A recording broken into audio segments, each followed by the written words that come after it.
করোনার সময় তো আপনি প্রচুর কাজ করেছেন, যদিও সেটা হয়তো সবাই জানে না, সেইভাবে প্রচার আপনি করেন না, চান না বোধহয়। আমরা জানি, কয়েকজন জানি অন্তত। তো সেই জায়গায় একটু শুনবো যে সেই সময় কিভাবে কাজ করলেন, কিভাবে ইন্সপায়ার্ড হলে, কেন করলেন, অথবা করার পর অনুভূতিটা কেমন। করোনার সময় আসলে এটা বোধহয় অনেকেই করেছে, আপনাদের এখানে তো খুব বেশি করেছে, কলকাতায় এই কালচারটা আছে অবশ্য। তো করোনার সময়ও সেটা এই সমস্ত রাস্তাঘাটের সমস্ত আবর্জনা যেগুলো খেয়ে স্ট্রে বাচ্চারা বেঁচে থাকে, সেগুলো তো ওরা খাবার পেতো না, ভীষণ কষ্ট পেতো, রাতেবেলা রাখতো, কাঁদতো, তো সেটা তো নেওয়া যেত না। তো তখন আমি কি করতাম, আমার বাড়ির পাশ থেকে বাজার থেকে কিছু কিনে নিয়ে এসে মানে ওদের জন্য চিকেন তো সবসময় পারতাম না দিতে, অনেক বাচ্চাকে খাওয়াতে, তো মানে এটা তো কস্টলিও, Dhaka is a costly city, very costly city, not only costly. তো তারপরে সেখানে আমি সেই চিকেনের ছাট কাট যা যা কিছু পাই সেগুলো এনে আমি সকালবেলা প্রথম উঠে আমার এটা ছিল যে আমি নিজে হাতে রান্না করব। তারপর মুড়ে টুড়ে আসলে ওই মাছ পরে আমি বেরিয়ে যেতাম, সব অভুক্ত বাচ্চাগুলোকে একবেলা করে দেবার চেষ্টা করতাম। আর আমি এটা আসলে মানে একেবারে কাউকে জানাতেও চাই না, কিন্তু আবার আমার মনে হয় যে প্রাণবিক বন্ধু যে অ্যাওয়ার্ডটার কথা বললেন, আমিও অ্যাওয়ার্ড আমার ভালোবেসে লোকে দিয়েছে, মানুষ দিয়েছে, আমি খুব খুশি, কৃতজ্ঞ। কিন্তু আমি না সত্যি এত খুশি কখনো হইনি যখন আমি ওদের জন্য কিছু করে যখন কোনো আমি অ্যাওয়ার্ড বা কোনো একটা কিছু পাই, সেটা না আমার কাছে অনেক দামি। কিন্তু অনেকে হয়তো করতেন, আবার অনেকে তো করেননি, কিন্তু আপনি করছেন দেখে যদি অনেকে করে তাহলে সেটাই আমাদের জয়। তো আমি চাই যে মানুষ এটা দেখে আর একটু ইন্সপায়ার হোক। একদম বেশি করে একটুখানি বাচ্চাদের পাশে থাকুক, কিছু চায় না, একটু ভালোবাসাই, শুধু ভালো খাবারও দেওয়ার দরকার নেই, জানেন তো, একটু ভালো ব্যবহার করো, খারাপবার দেয়া দেখে যাবার সময় একটা লাথি মেরে যেও না, ওদের জলের বাটিটা উল্টে যেও না, এটুকুতেই হবে, ওরে আমার বাচ্চা। আর আমি এমনিতে এটাকে খুব, আমি এটা যে কোনো সাধারণ মানুষের এটাই কাজ, মানে এটাকে আমি অনেক বড় কোনো কাজ করেছি করোনার সময় সেটা মোটেই নয়।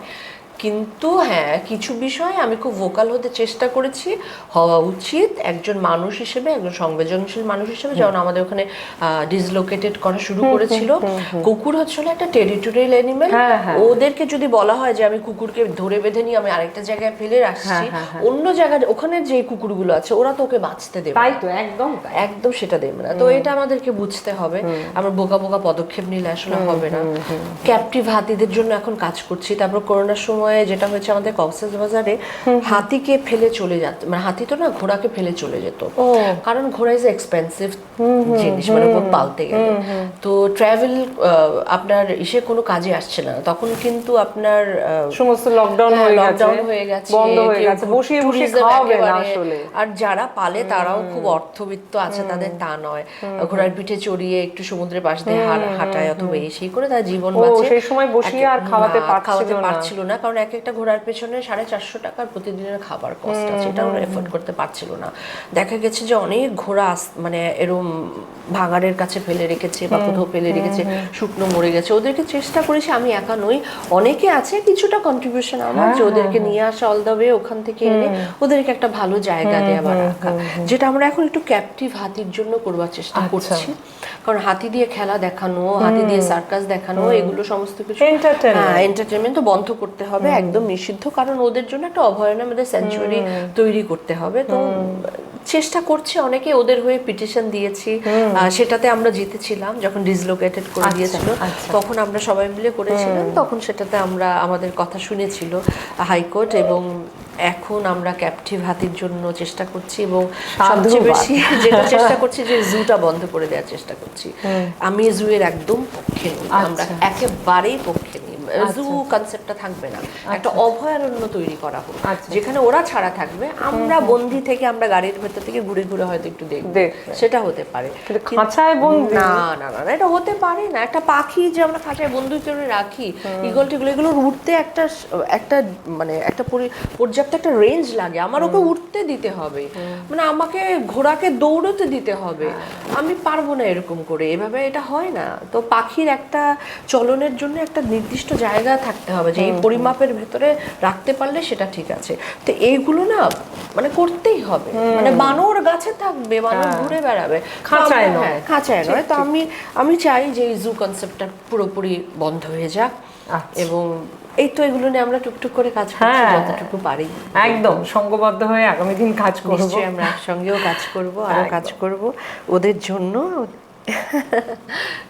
আচ্ছা, সিনেমাতে যে অনেক সময় দেখা যায় যে প্রাণীদের ব্যবহার লেখা থাকে, ওখানে একটা ডিসক্লেমার আসে যে এখানে পশুদের কোনো রকম ক্রুয়েলটি হয়নি। তো সেক্ষেত্রে লেখা থাকে, কিন্তু তবুও তো ব্যবহার করা হয়। সেক্ষেত্রে আপনার কি মত, কি ভিএফএক্সই ভালো নাকি সত্যি কুকুরছানাদের ব্যবহার করা, বা কুকুর বেড়াল যাই হাতি তাদের ব্যবহার করা উচিত? এটা কি মনে হয়? দেখুন, আমরা যদি খুব সাবধানে হ্যান্ডেল করি তাহলে কেন নয়, হ্যাঁ, অসুবিধা নেই। সেটাই, কিন্তু সাবধানে হ্যান্ডেল করে ওদের সেফটি মেজারটা একেবারে 100% দেখতে হবে, ওদের কোনো কষ্ট না হয় এরকম একটা পরিবেশের ভেতরে যদি আমরা শুটিং করতে পারি। কিন্তু মেক শিওর যে ওর খাবার দাবার থেকে শুরু করে ওকে শিকল দিয়ে না বেঁধে রাখা, খাবার দাবার, কারণ ওরা তো মানুষ নয়, ওরা তো শুটিং করতে পারে না আসলে। হ্যাঁ, এটা একটা সহজ বিষয় নয়, ওরা এত লোক দেখে ঘাবড়ে যায়, লাইট দেখে ঘাবড়ে যায়। তো ওদেরকে খুব ওদের মতো করে ওদের সাথে তাল মিলিয়ে যদি আমরা শুটিং করতে পারি তাহলে করা যেতে পারে। যেমন করে শিশুদের সাথে তাল মিলিয়ে যদি আমরা অভিনয় করতে পারি তাহলে সেটা হয়। আপনার তো নিজের কুকুর আছে, পোষ্য আছে, কুকুর ছানা আছে, তাদের আপনি কিভাবে প্যাম্পার করেন, কতটা ভালোবাসেন, কিভাবে খাওয়ান, দুষ্টুমি কি করে ওরা করে, কি করে সামলান? আমাদের বাড়িটা হচ্ছে ওদের বাড়ি। আচ্ছা, আমরা হচ্ছে মানে ওরা বিছানা শোবার পরে আমরা হচ্ছে সাইড দিয়ে জায়গা করব, একদম শটান হয়ে শুয়ে থাকি, ডানে ঘুরি না, পাশে ঘুরি না, কোনটা কোথায় পায়ের কাছে শুয়ে আছে ওদের লেগে যাবে। মানে ওরা হচ্ছে রাজা আমাদের বাড়ির। আর হচ্ছে যে ওরা ভীষণ প্যাম্পার, ওগুলো না দেখলে বিশ্বাসের নয়। সাধারণ যত্ন আমার বাড়িতে 2জন রিট্রিভার আছেন, 2টো পমেরেনিয়ান এবং 1জন রোডেশিয়ান, মোটামুটি 4-5 জন আছেন। তো ওদের এক একজনের এক এক খাবারের মুড, মানে ওদেরকে আমরা একটু নষ্টই করেছি, তাদেরকে বিপ পরিয়ে খাওয়াতে হয়। মানে ও এত বড় বাচ্চা কিন্তু হ্যান্ড ফিড করতে হয়, অনেক মুড তাদের, অনেক রকম একটু প্যাম্পার্ড, অন্যান্য বাচ্চাদের মতো না। কিন্তু আমরা যেটা সবসময় করি যে ওদের জন্য যখন কিছু রান্না করি বা ওদের একটু জন্মদিন, তখন আমরা অন্য যে রাস্তার আমাদের বাচ্চাগুলো আছে তাদের জন্য একেবারে মহাভোজ তৈরি করা হয়। তাদের জন্য আমরা বিরিয়ানি রান্না করি, কিন্তু বিরিয়ানি কি করে, বিরিয়ানি তো আসলে খেতে পারে না ওরা। তো আমি ওই বাচ্চার জন্য ওরকম করে করি আর কি, নারকেল তেল দিয়ে, আপনার চিকেন দিয়ে, একটু পোলাও চাল দিয়ে নারকেল তেল দিয়ে করে দিয়ে, জিরে আর হলুদটা আমরা ব্যবহার করতে পারবো, লবণ ছাড়া খাবার। তো ওদের ফিস্ট হচ্ছে সেটা আর কি। হ্যাঁ, এগুলো আমাদের করতে ভালো লাগে। আর এমনিতে সাধারণ খাবার দাবার যা হয় ওরা যেসব খায় পোষ্যরা সেটাই করি। আমি একটু সবজি দিতে চেষ্টা করি, কারণ ওদের ওজন বেড়ে যায়, সেগুলো একটু কমাতে হয়, কারণ বয়স হচ্ছে, নানান রকম হাড় গোড়ে সবকিছু যত্ন করতে হবে, এবং খুব ডক্টর দেখানো, সেগুলো সমস্ত কিছু, সেগুলো শুধু আমার বাচ্চার জন্য করি তা নয়, আমাদের পাড়াতে যেসব বাচ্চাগুলো আছে তাদের সবার দায়িত্বই আমাদের। একটা সাকসেসফুল কোএক্সিস্টেন্স যেটা আপনি বলছিলেন, এটা খুব প্রয়োজন, সেইটাই হয়। কারণ ওদেরকে ছাড়া তো আমরা মানে হতে পারে না, পরিপূর্ণ নয়, একবার ভাবুন তো যে আমাদের এই যে যারা আমাদের একবার ডিসলোকেটেড করে দিল আমাদের ওখানে, লাস্ট গভর্নমেন্টের সময় একজন মেয়র এরকম অনেকে বলেছিলেন, পরে আমরা সবাই গিয়ে ডিসলোকেটেড করা শুরু করলো। তো একবার ভাবুন যে শহরে কুকুর না থাকলে আসলে কি হবে।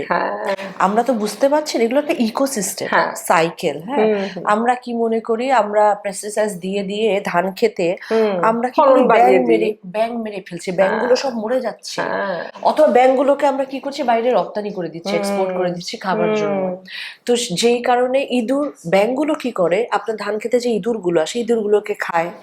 হ্যাঁ, আমরা ব্যাঙগুলোকে সরিয়ে দিচ্ছি, ইঁদুর বাড়ছে, এবং সেই কারণে ধান খেতে দেয়া হচ্ছে রাসায়নিক যেন ইঁদুরগুলো মারা যায়, এবং সেগুলো সেই রাসায়নিক বিষয়গুলো কিন্তু আমাদের গায়ের ভেতর আসছে। আগে কিন্তু এটা ছিল না।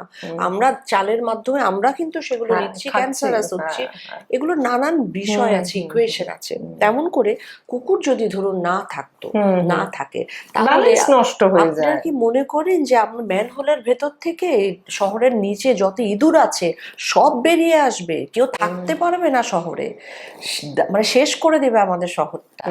এটা কিন্তু এগুলো একটা ইকোসিস্টেম, সবকিছুর প্রয়োজন আছে। তো আমরা কি করে কন্ট্রোল অ্যান্ড ব্যালেন্স করবো, সেটা আসলে আমরা যেহেতু মানুষ, আমাদের উপরে সেটা। এবং এটা করা খুব কঠিন বিষয় নয়। আর আমি মনে করি পশ্চিমবঙ্গের বাঙালিরা যথেষ্ট যথেষ্ট অনেক সেন্সিটিভ টুয়ার্ডস দিস স্পিসিস, অন্য সবার প্রতি। গাছের কোনো অযত্ন হলে, গাছ কেটে ফেললে তারা রুখে দাঁড়ায়, জলও সেরকম, পুকুর টুকুর বা জলাজ জায়গা, সেটা তো প্রোটেকশনের জন্য। কিন্তু উন্নয়নের সঙ্গে সঙ্গে এগুলো তো আমাদের প্রকৃতির অংশ, এগুলোর জন্য আমাদেরও দরকার, ওদেরও দরকার। তো এগুলো যদি আমরা এই ব্যালেন্সটা মাথায় রাখি। একদম। আমরা ভাবছি যে অন্তত পাড়ায় পাড়ায় কুকুরদের একটু ভ্যাকসিন, স্টেরিলাইজিং বিশেষ করে, সেটা যদি একটু নিজেদের উদ্যোগে করা যায়।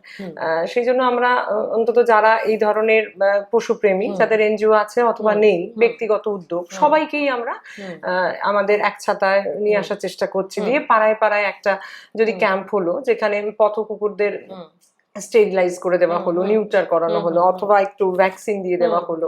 এবং শুধু ভ্যাকসিন দিলেও হবে না, তাদের একটু মার্কিং করে দেওয়া হলো গলায়, কলার পরিয়ে দেওয়া হলো, যেটা এই পাড়ার বাচ্চা, এর ভ্যাকসিন হয়েছে, নিউটার আছে, একে এখানেই রাখতে দিন, রিলোকেট করবেন না, এই ধরনের একটু অ্যাওয়ার করা। এবং এইটাই আমাদের কাজ। এবং এই চলার পথে যে আপনি এসে আমাদের অনেক উৎসাহ দিয়েছেন, এবং বারবারই বলবো যে যারা যারা ওনার ভক্ত, আমি তো অত্যন্ত পরম ভক্ত বলে বোধহয় ঠিক হবে।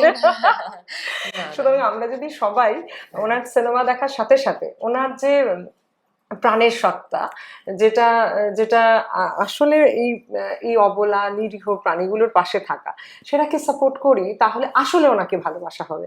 সুতরাং ওনার ছবির সাথে সাথে ওসিডি দেখবো, এবং তার সঙ্গে সঙ্গে উনি যেটা চেষ্টা করছেন, যেটা খুব প্রচার নেই, কিন্তু আসলে ওনার এটাই ভালো লাগে। আসলে কি জানেন তো, আমি না এটাকে গ্লোরিফাই করতে চাই না। একটা মানুষ হিসেবে এটা গ্লোরিফাই করবার কিছু নয়ও, এটা খুব স্বাভাবিক। আমরা মানুষ, আমাদের উপরে অনেক কিছু, আমাদের এটা দায়িত্ব, এটা আমাদের প্রত্যেকটা মানুষের দায়িত্ব না, যে অন্য কি করে থাকবে। সেই তো, এখন আপনি খুব গ্রাউন্ডেড বলে বলছেন ম্যাডাম, কিন্তু মানুষ তো নিজের দায়িত্বটা বুঝতে পারে না, জানেন। সেটার পাশাপাশি যদি আমরা আর একটু, যেমন করে আপনি তো করছেন, আপনি একজন জনপ্রতিনিধি হয়ে সেটা করছেন, এটা কত দায়িত্বের কাজ। এবং তাতে করে প্রচুর মানুষ ভাবছেন যে বোধহয় আমার এদের প্রতি সময় দেওয়াটা ঠিক হচ্ছে না, এরকম অনেক মানুষ মনে করছেন। কিন্তু দিনের শেষে আমার নিজের একটা তো ভালো লাগা কাজ করে, ম্যাডাম, এবং আমার নিজেরও বিবেক এবং দায়িত্ব, সেই জায়গা থেকে আমাকে এটা করতেই হচ্ছে, জানেন। এটাই সবচেয়ে বড় কাজ। এবং আমি নিশ্চিত আপনি যেটা ভাবছেন বা লোকে যেটা বলছে যে ওদের জন্য বেশি করছেন মানুষের চেয়ে, ওদের জন্য করাটা আসলে মানে পরোক্ষভাবে মানুষের জন্যই করা।